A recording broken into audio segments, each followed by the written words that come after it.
તો અમદાવાદ કોર્પોરેશનમાં સ્ટેન્ડિંગ કમિટીના ચેરમેન દેવાંગ દાણીએ વિપક્ષના દૂષિત પાણીના આરોપોને ફગાવ્યા।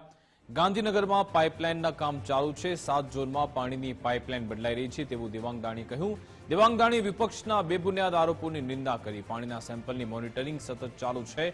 ગાંધીનગર પાલિકા પર વિપક્ષે આરોપ લગાવ્યા છે તે ખોટા છે તેવું દેવાંગ દાણીએ કહ્યું।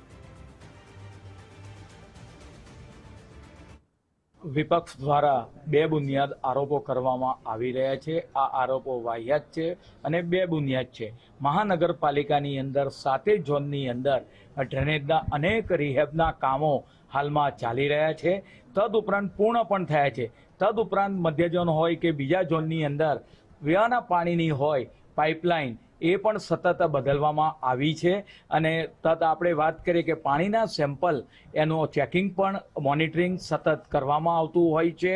મહાનગરપાલિકા દ્વારા આપણે વાત કરીએ કે જે પીવાનું પાણી લોકોને પહોંચાડવામાં આવે છે તેના સેમ્પલ લઈ એની ચકાસણી પણ કરવામાં આવે છે। એટલે વિપક્ષ દ્વારા બેબુનિયાદ અને જે વાહિયાત આક્ષેપ કરવામાં આવી રહ્યા છે, આ આક્ષેપોને હું વખાડું છું।